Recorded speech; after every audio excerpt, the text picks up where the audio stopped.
If you keep struggling with self-sabotage, I'm gonna tell you exactly why that's happening and the first step to get out of it. Hi, he's Nick McLaughlin and I'm sorry. Hi, I'm Nick McLaughlin. I'm an executive function coach giving you strategies to help you become an unstoppable leader with maximal focus and follow through using fun analogies like these. See how I look with this? Can't see me. Which one is the real one? Now, if you're wondering, Nick, why do you have an evil shadow behind you? Well, this is the shadow that represents the voice in your head that comes up every time you need to do a task or plan or prepare for something or do something that's helpful for you, but a little out of your comfort zone, but keeps you in your comfort zone. And the tone sounds a lot like this. Okay, so I know that I struggle with being on my phone whenever I work. Should I put my phone away beforehand? Your shadow self is like, oh, you don't have to do that. That's too much.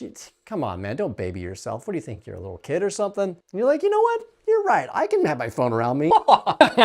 The tone is always the same for everybody. Your shadow self is basically your comfort zone representative. All your shadow self wants you to do is to be comfortable and stay where you are, because your shadow self, as your comfort zone, can't go with you and they don't want to be alone. You have to leave them to level up, but they won't let you, and they know your strengths and weaknesses and they know how to use it against you. It's not because you don't care about yourself. It's because when you have a neural pathway that's already laid out, it's extremely hard to start a new neural pathway compared to just following through with the old one. Based on how many times you repeat something, the neurons connect more and more and more.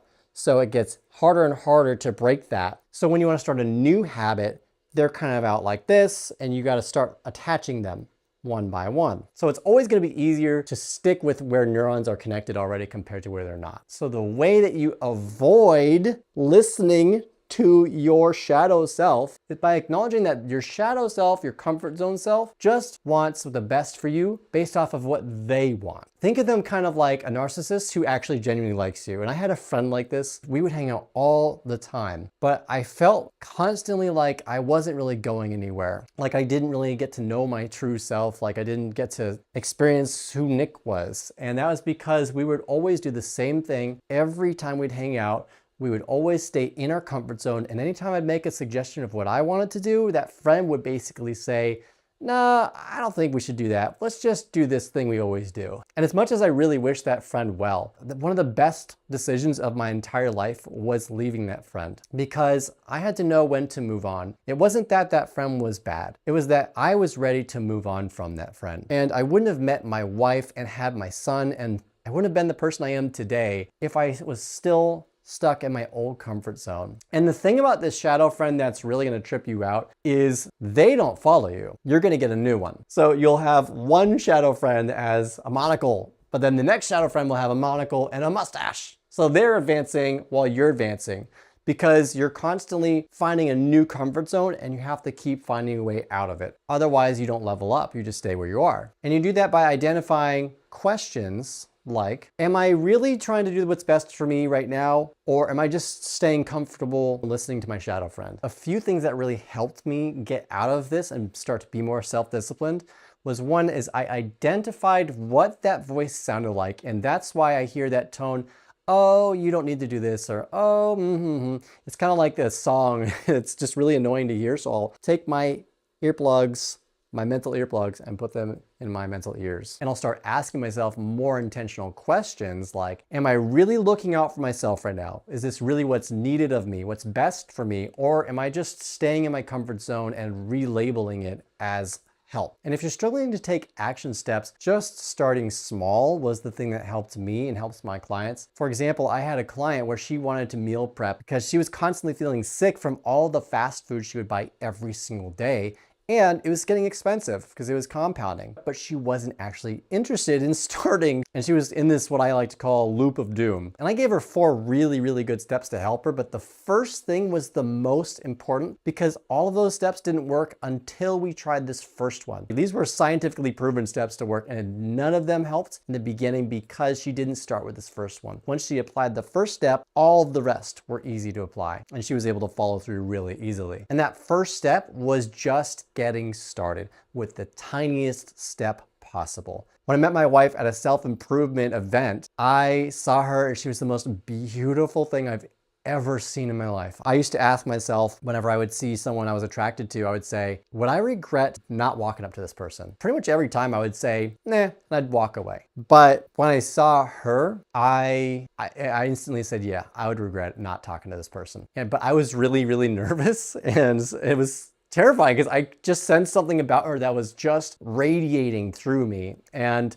I could not move my legs. And at that time I was reading this book, the 5, 4, 3, 2, 1 method. I tried that and I said, you know what? I'm just going to count down from 5 to 1 and move 1 foot. And if I can keep going, that would be great. If I don't, whatever, let's take it from there. And I counted 5, 4, 3, 2, 1, took a first step, and I kept walking, and I kept thinking, oh my gosh, I'm doing it. I'm actually walking towards her, and I got closer. I'm like, oh my gosh, I'm so nervous. And I had to act cool when I talked to her. And I wouldn't have had that moment if I listened to my comfort zone self, my shadow self, because the scariest moments that feel right, but they feel really nerve-wracking, are actually the moments that define your next level. They're your transition moments from being stuck where you are to being where you need to be.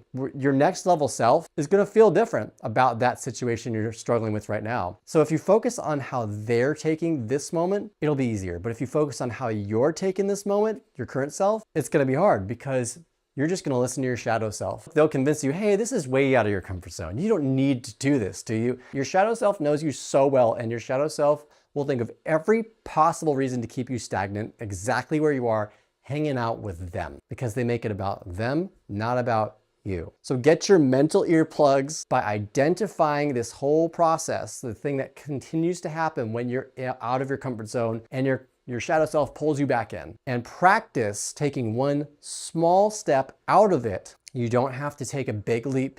You don't have to run into it, but just take a tiny little step away, and your shadow self will start to follow you. But at a point, they'll just say, okay, he's too far gone. I guess I have to stay behind. You'll be in a new level. Because your shadow self, though they don't want to weigh you down, they want you. They care about you. But they care about you the way that they want you to be defined, not the way that you want to be defined. So, 2 lessons here. Never grow a mustache with a monocle, and identify your shadow self. And once you do that, you won't let your comfort hold you back from that next level self you deserve to be. This is only one of many steps I teach my clients to help them master their executive functioning. So if you want help with that, click the link in the description below. Like and subscribe. Later, neighbors.